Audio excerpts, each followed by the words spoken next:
they're the largest number of engines that still survive to this day. You'll see another engine enabling a Porsche which is owned by Ian Cooper, one of our members, and Ian's enabling a Porsche is very much presented in the tradition.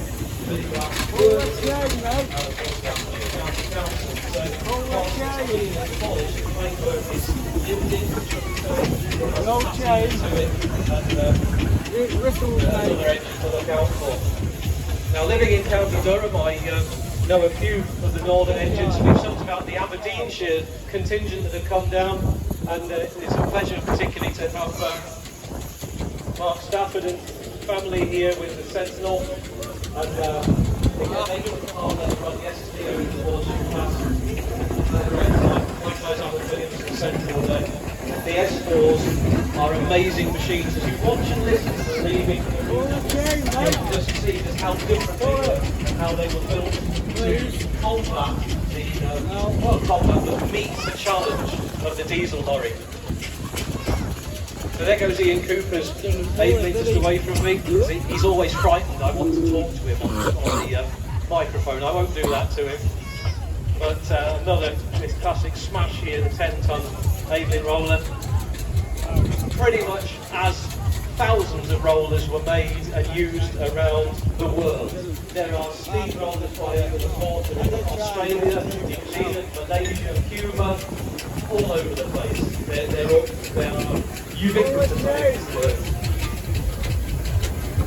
Another made lots of different types of engines. So we stand here, we go back to Fowler's again, and as the Evelyn clears its way, you can see a Fowler steamroller there, Annie, which is owned by our treasurer's family, and making its debut at Shrewsbury this year. It's originally an Aberdeenshire engine, a Scottish engine, but great to have it with us, making its debut at Salop. Like I say, I'm a bit of a softie for Fowlers. Actually, that might be a little takeaway. Drop it for my mama. No, alright. Another Fowler with a different design. The only one you'll see in the parade here today. Steam sapper in front of us, in front of where I am standing now, to the left of the commentary box. It's a Fowler ploughing engine. So we talked about road engines, we talked about agricultural engines, but we also have a ploughing engine. These were built to work in pairs on either side of the field. These days you use a tractor to pull the plough.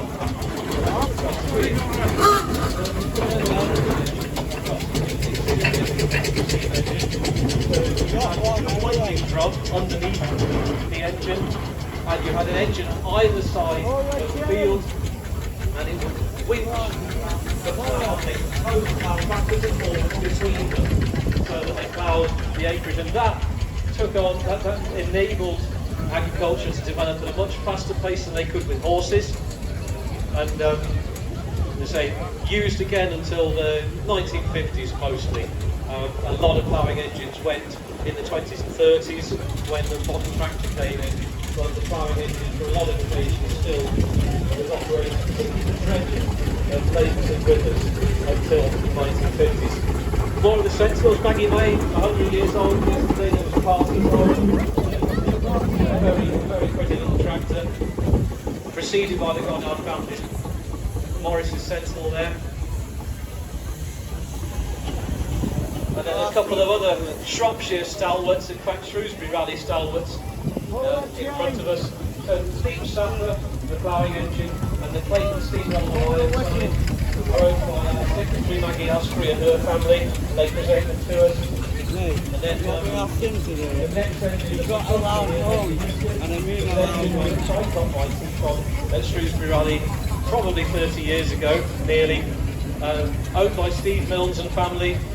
It's another form of the steam tractor. The steam tractor was a useful thing for moving goods around with trailers and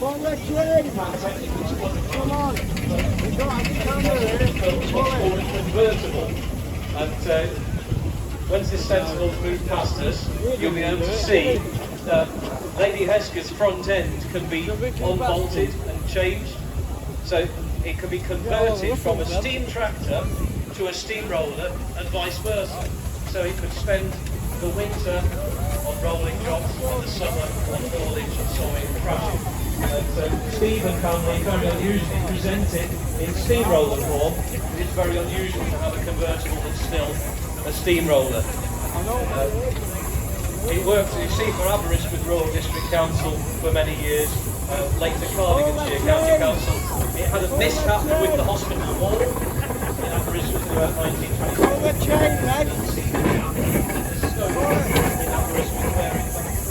Even to this day. So if you drive into Aberystwyth and you're going down the big hill, pass right by the wall, you know,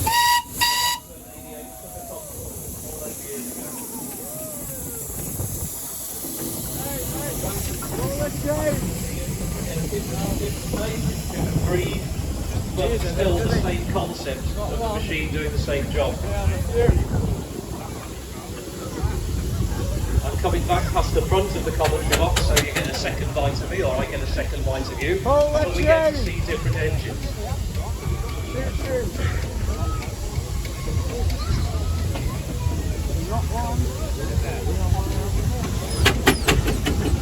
I get my steps in this way, David. I know what.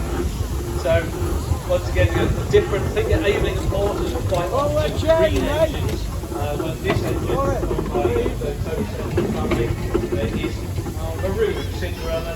It's unusual for an Aiming and Porters to be maroon. Follow that chain! In those colours. So Go it's quite on. nice to see it presented. This is bringing it round this afternoon. In between these engines in front, another long distance traveller. We seem to have attracted quite a few this year. This one made its way under its own steam. It's Lord Roberts. This is a Forel Road locomotive. And those of you that are right by me who can see it, you'll see that it does look quite a... it looks like it's come several hundred miles. They've driven it against this last weekend. And you can see the paint on the chimney and the smoke box. It's got quite worn. It's still a very clean and tidily presented engine, but that has driven on the road all the way from the south of England to Shropshire to be with us this weekend. So we thank Mike Fuller and his friends and family for bringing it to be with us this afternoon. Follow it, Jay! Follow it, mate! Another of our stalwarts on the left, again in front of me here, is the Goddard family's Morrill traction engine. If you're on the other side of the arena, I talked about single crank compounds earlier. We've got a couple of them in front of us. These two engines here, Follow it, Jay!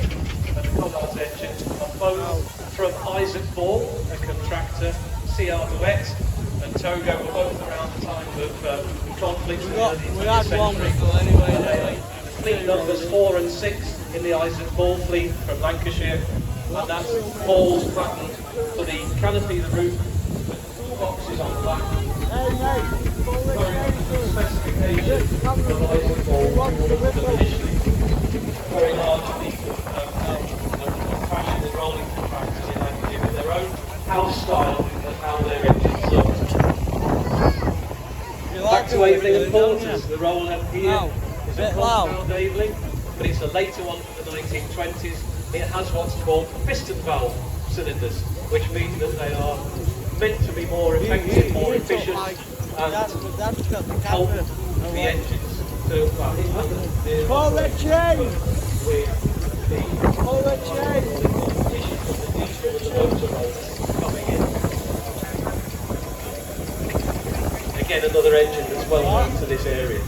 Follow that chain, mate! But perhaps one of the most fun. We want a whistle! Old Bucky, the 1-ton steamroller over the other side, the small. But the other small full-size engine here is Jonathan McGatty, who is waving at us there with his dairy van. And purely and simply, Jonathan has that for enjoyment and for the love of steam. It proves that you don't need to have a big shed to keep a steam engine in, but you can have just as much fun, if not more so. And he's giving me the thumbs up, so I think he still loves it. And again, like so many others, you can see it's got a 17 reg, it's new, it's licensed for the road, all is good, and it takes part in a lot of events in the north of England, northwest in particular.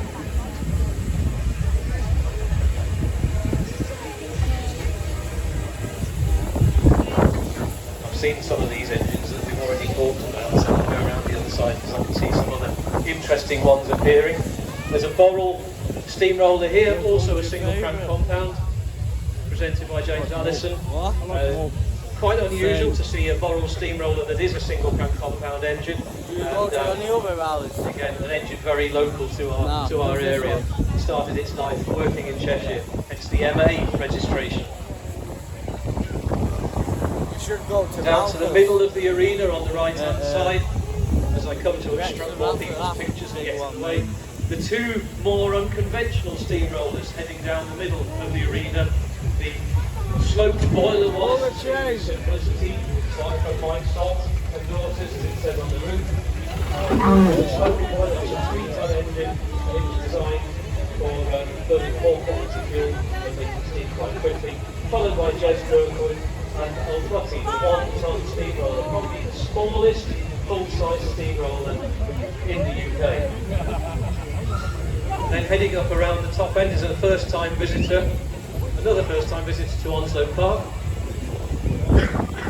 This is Sean Skinner and family from Solihull with their Ransom Susan Jeffries traction engine. Ransom's another different make, Ransom's at Ipswich. And this engine started life as it's working like an island before coming to the UK for preservation. And Sean and family keep the engine at Hockley Heath, down in the West Midlands. A place where, had my mum and dad not met there in the 1960s, I probably wouldn't be here talking to you now. But Hockley Heath has a long history of steam engines and steam preservation with the Hockley Heath Steam Rally Association, and Sean and family are very much part of that now. Diane and Peter with the S6, again, engine extensively roaded around the UK, and a long-time stalwarts and supporters of the Onslow Park Rally and the County of Salop Steam Society. Heading on round further, more Sentinels, the Devon Trading Company, Bidford, let's get it right, get the pronunciation correct. Somebody will pick me up on it. But just listen to how silent it is, it glides past us. It's not the big chopping out the top of the chimney like so many of the other. George Vardy and Mr Stafford, also down from County Durham, with the prices bred. Look at it's not practical colour to paint a normal steam engine, the cream and the brown, but bear in mind this was an advertising tool also for the company. You know, we are modern, we are efficient, we're modern, we're fast, we can do express delivery. Acknowledge that it's not quality. This isn't just a lorry, it's there to sell the business. And I think it doesn't just sell the business, to me it looks the business. There's a thing about Sentinels. Hello, John. John Mills at the top there. John has his own YouTube channel looking at all manner of engineering, heritage engineering, and also engineering techniques. Do have a look. Double boost. Have a look at double boost because you might see yourself in a couple of days as John makes his way round. Another County Durham visitor in the middle, behind George's Sentinel here is Kingfisher, which is another Fowler road locomotive, haulage engine done by Brian Pell and family as well. Gives me the thumbs up. We've got to fly the flag for Durham. We need a Durham flag for next year. And again, many thanks to Brian and family for bringing it down. Anthony Abruzzi with a Fowler Tiger tractor in the middle. We talked about Aveling and Porter tractors. And there is a Fowler tractor, so you get a different example of the breed. I see we're running out of time. Keep talking. Mr. Calder, good afternoon. Good to see you as always. How are we doing? All right. So this is a lovely little Foden 5-ton wagon, beautifully presented by the Calder family. And again, another engine that travels on the road. There is a good number, but engines were sold all around the world. Tony's going to tell me off in a minute. But engines were sold all around the world for export. We've seen an Irish engine. Richard Heston was made for Tasmania. The Richard's engine was made for Tasmania. It's got a long colonial firebox so that you can burn wood or clear quality fuel in it. Like so many, it's made its way back to the UK for preservation.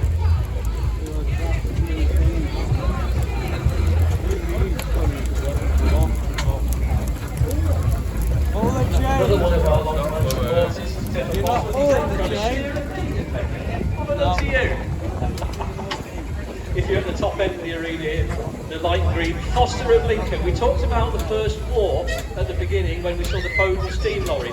If you look at the front of this Foster traction engine, it says William Foster and Company Lincoln on the front of the engine, and at the bottom of that ring is a tank. That is because Foster made the first tanks in Lincoln. So things like Flying Scot, Little Willie, all those Foster tanks were made by, so those tanks were made by Foster of Lincoln, and all the Foster engines made after the First World War bear the tank on the name ring as a recognition of their contribution towards the conflict. Not seen that before, have you? No. Another different manufacturer that we haven't really looked at yet this afternoon is McLaren's of these. Everybody knows about Fowler's of these, but McLaren's also made engines. This is Woodward Family's McLaren. I think it's called an estate engine. It's a small, about 5 horsepower engine, but it's compact, it's powerful, it's fast in life. It's not a road locomotive or a slot, but it's nice to steam tractor, like the best of some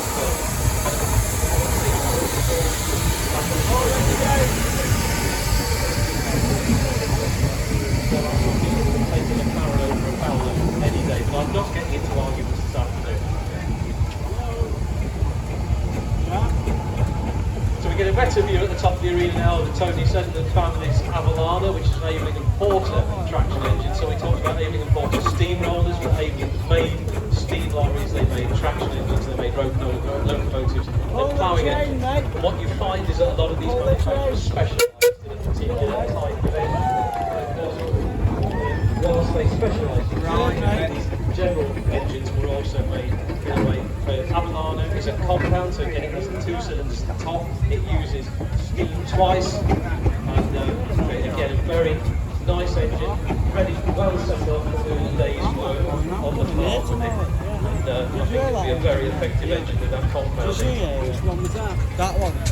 Another of our long distance visitors, we do get people from all over. It's Tom French again and family from Cumnock with this rather fine Foden tractor, and you can see the finish on it is absolutely second to none. They've not long had the engine imported this summer, and it's really nice to be able to share with us today. It's really great. Come on, mate. One in See how loud this is. We looked at the Simplicity steamroller, and we looked at 1 ton. And perhaps the last of our really unconventional engines here, and you'll see on the side this afternoon, Dave Riley's Roby tandem steamroller. And again, this was built to try and be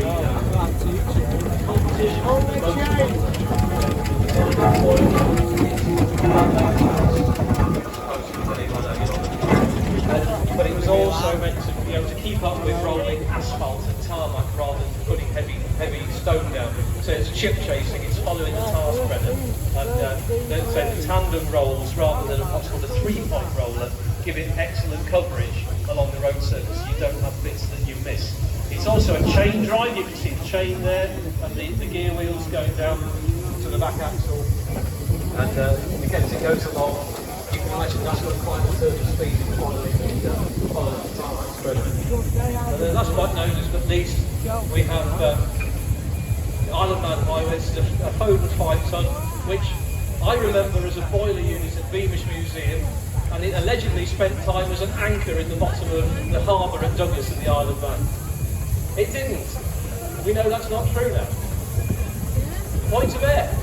Right, I'll come and get the full story later so we get it right for tomorrow. But thanks Tom, good to see you again. And again, a lovely looking engine, but rebuilt as so many of these engines were from a complete and utter wreck. I saw that engine at Beamish Museum 25 years ago, a boiler with a cylinder on top of it, dynamite. From very, very little. As so many of these engines are. You'll see some that are not quite finished. You'll see some like Ian Cooper's roller and the Aveling tractor up there, but pretty much almost not like barn finds, but as they were. floor and stores, and then you see the absolutely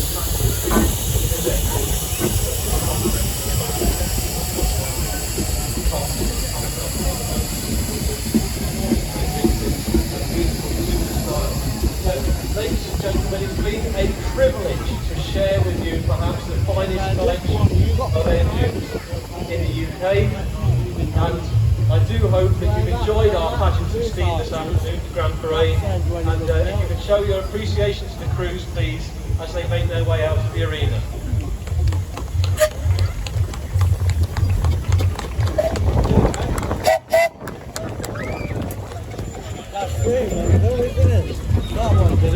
Just as the engines make their way back to their parking bays, if you could keep a mind on them, keep an eye out for them.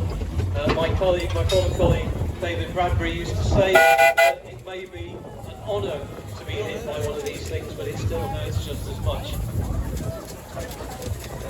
Do enjoy having a chat with their own groups that they're parked up. We'll be doing a little bit more steam action a little later this afternoon. We move on very shortly to, I think it's commercial vehicles that come on from steam. So you'll see how the transition was made from steam to diesel.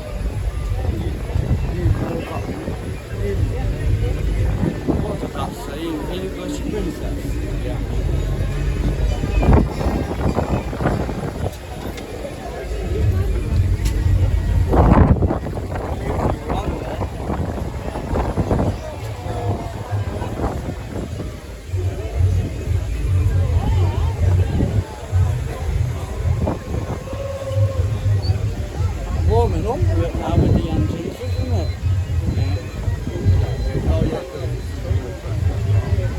Just as I make my way back across the arena, a couple of engines that we didn't necessarily make comment on are these three tractors in front of me.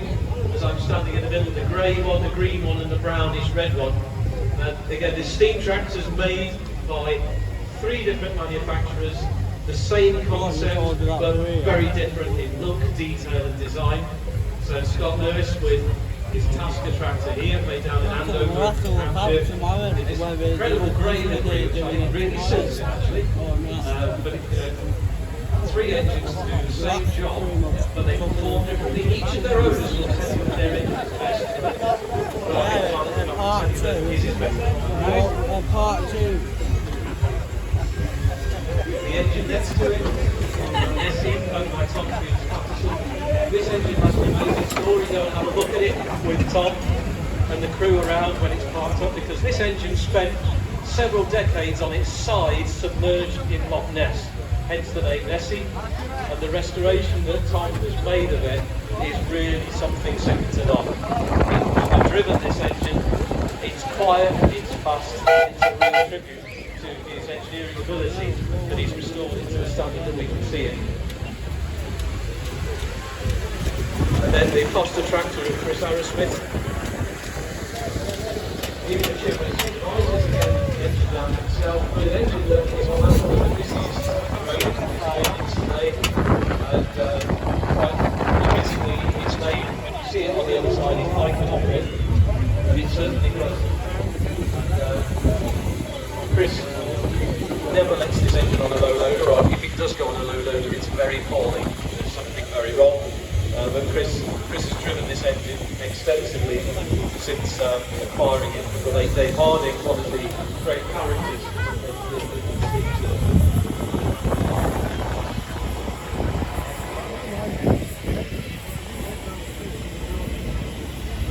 Don't have all this one.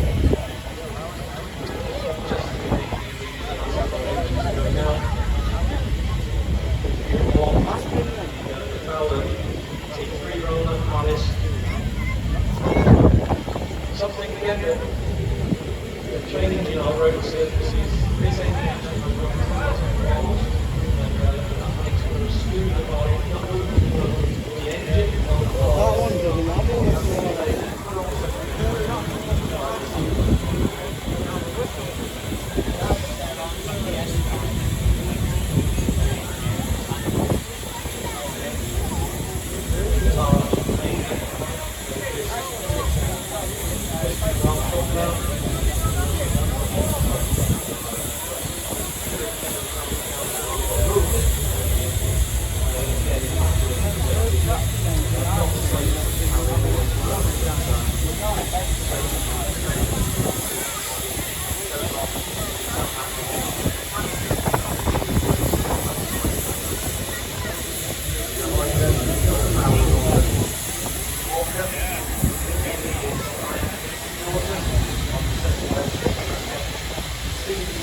and get a long-term involvement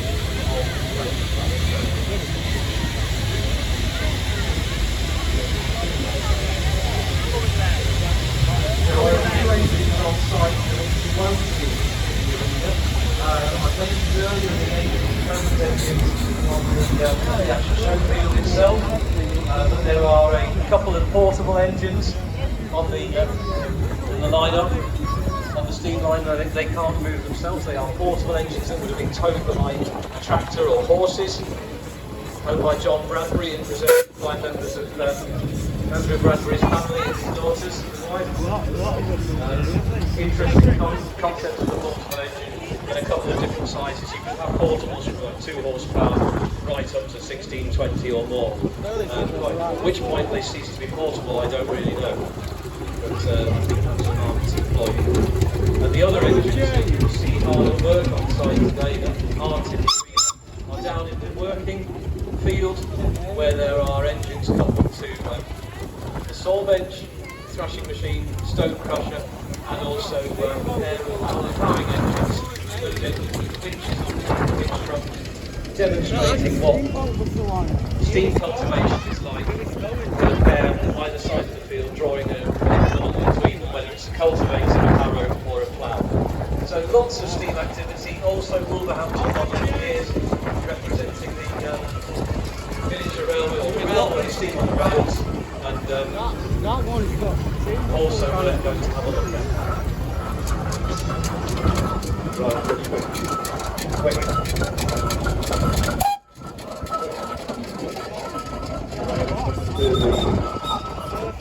Commercial vehicle section.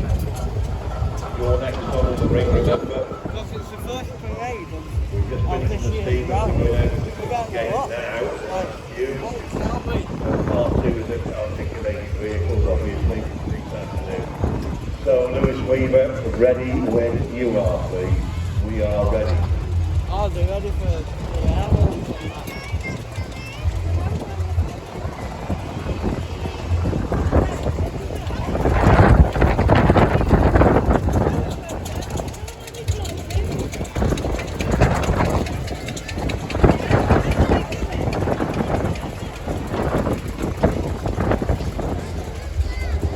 He might do it.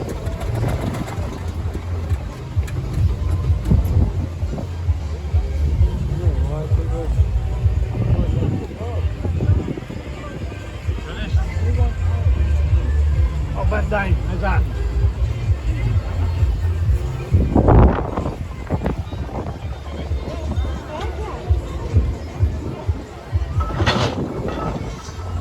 Not a few whistles today, have they? Right, you said that. You couldn't do it. Proved you wrong there, mate.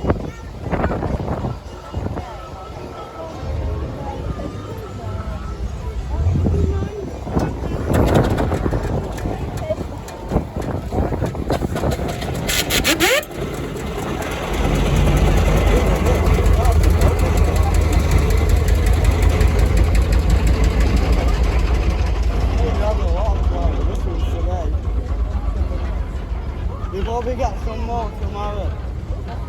And that's it now for them. They probably go to the cabins now. And then go tomorrow now. We'll have one. Well, he's worried, isn't he?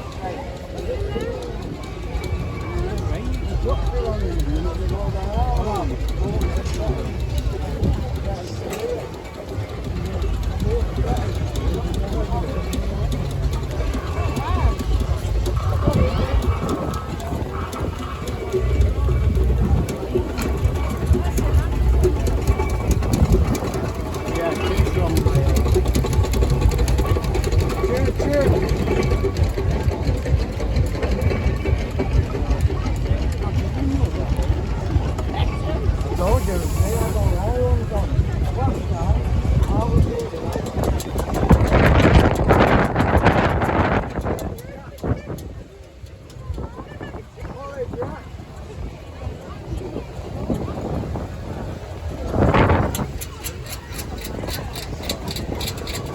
Dan's over there.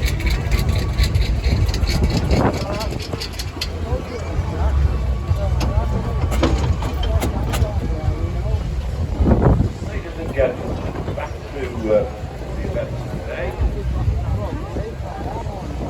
I'm very glad to live now with Stephen. He's seen everything we've got. Right, we're just checking the sound system. First in the arena, on the vehicle section. Remember, we're section articulated vehicles, in other words, some of them are trailers with them. As we go round,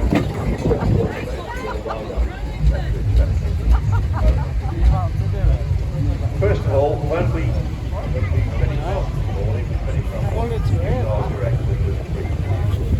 And of course, coming into the 60s, you're at the okay, that was a fundamental change. But what's that?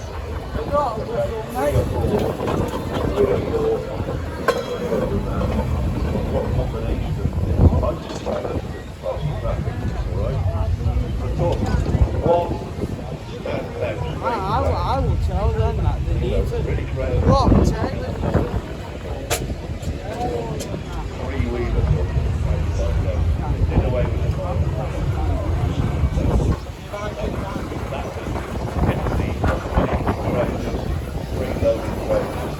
A lot more.